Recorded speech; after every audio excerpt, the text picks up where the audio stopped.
Yo, do you guys actually remember Chemi Critters? This was an archetype that I don't think anyone really played. It was a Gemini archetype that was kind of cool. It had all these different like little elements and you kind of combine them and you would try to exceed for their boss monster. They came out in Invasion's Vengeance. Well, 5 years later, we finally get support for Chemi Critters. Now, it's kind of meme at the end of the day, but let's go ahead and check them out. We got some new Yu-Gi-Oh cards to check out in today's video. I'm going to start off with the Glacial Aqua Mador because I do want to talk about Chemi Critters a little bit more, as I just didn't get to see them see any play. But anyways, we have a new card called Glacial Aqua Mador. Here is the zoomed up artwork. It is going to be a level 6 water with 1200 attack, 3000 defense points, and it is going to be a spellcaster monster. Anyways, it says at the start of the damage step, when your normal monster battles an opponent's monster, you can reveal this card from your hand, discard one card. If you do, your battling monster cannot be destroyed by this battle. The second part of it says at the start of the damage step, when this card battles an opponent's monster, you can reveal a normal monster from your hand, discard one card, and if you do, destroy that opponent's monster. What's kind of cool with this, it is technically going to be a discard, so you could potentially, depending on what it is, get some extra bonus effect off of that or a setup for the graveyard for later plays. And as far as I'm aware of, Geminis are actually considered normal monsters unless you summon them again for the second time, because that's kind of how the Geminis work. So maybe this is kind of support for Chemi Critters. Nonetheless, we got new cards and support. It doesn't make any sense. Chemi Critter is a theme in 2021. I did not expect this archetype to get any support. Nonetheless, now out of any of the times, but maybe they'll get more support just because this card got announced. Anyways, Limber Synthesis is a new normal spell card that says you can only use this card's named first and second effects once per turn each. The first effect is to activate one of these effects. You get to add Catalyst Field from your deck to your hand, or you get to add one Burnout and one Chemi Critter monster from your deck to your hand. The second part is you can banish this card from your graveyard, target 2 face-up monsters you control, including a Gemini monster that has gained its effect. Until the end of this turn, make the attack of one of the target 0, and the other monster gain attack equal to the original attack of the other monster. So potentially you can get some like extra damage. That part, I don't know if it's going to be that insane. I haven't seen the combos of Chemi Critters. In fact, I have not even really seen gameplay of this, but I was like, okay, what the heck are these other cards? So I kind of want to show you guys in this video, because who remembers Chemi Critters? I really didn't.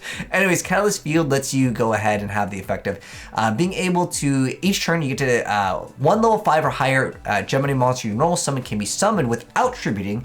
Then during your main phase, you get to normal summon one Gemini monster in addition to your normal summoner set. You can only gain this effect once per turn, and then once per turn you get to target one card your opponent controls. You banish a Gemini monster you control that is treated as an effect monster that has gained its effects until your opponent's end phase, and if you do, destroy that card. So again, unfortunately it's a once per turn, not a quick effect, so I feel like that's kind of a little bit outdated in terms of, you know, Yu-Gi-Oh. Obviously the extra summon is great, but the other effect, again, a little bit slow. Now Burnout is actually a pretty cool card. It lets you banish a face-up Chemi Critter monster you control to summon double Chemi Critters from your deck with different names from each other. So you can instantly go into like the boss monsters. In fact, I'm going to pull up the Chemi Critters because we're going to have a short little discussion on them.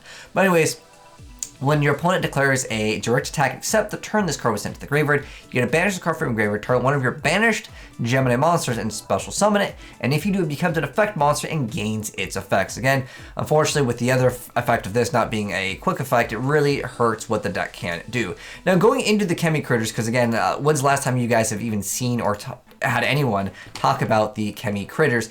Their boss monster is what I would consider very mediocre. It's Viola Chemi Critter Methi Draco over here. So it requires 2 level 8 Gemini monsters, okay? So maybe not the easiest thing for a lot of decks to do, but nonetheless, when it succeeds summon, you get to target a Gemini monster graveyard and special summon it. When this card has material, monsters your opponent controls cannot target Gemini monsters you control for attacks. Also, your opponent cannot target Gemini monsters you control with card effects. When a Gemini monster is normal summon, you get to detach material from this card to make your opponent send one card from their hand or field to the graveyard to their choice. Again, giving your opponent the option is never really good in Yu-Gi-Oh! But for the most part, I don't see this making Chemi Critters like super viable. There is one card that I thought was kind of interesting, the Hydron Hawk. Obviously it's again treated as a normal monster, so it supports the other stuff coming out, so it's technically more normal monster support. But on top of that, it lets you have the Gemini effect of discarding card targeting Gemini monster graveyard special summon in defense position. But again, the problem with most of these Geminis is then you have to resummon them again. It uses up your other summon. Well, the other support does technically let you do things. I think the only time a Gemini monster has really seen play in competitive Yu-Gi-Oh! Was like Gigaplant OTK, and Gigaplant, which in general is just a good card, is like super fast. There's a lot of cool things that you can do, obviously, but a lot of the stuff in plants has just been really outdated. And on top of that, and or on the ban list, Dandy, Global, like all the really good plant cards are just gone in general anyways.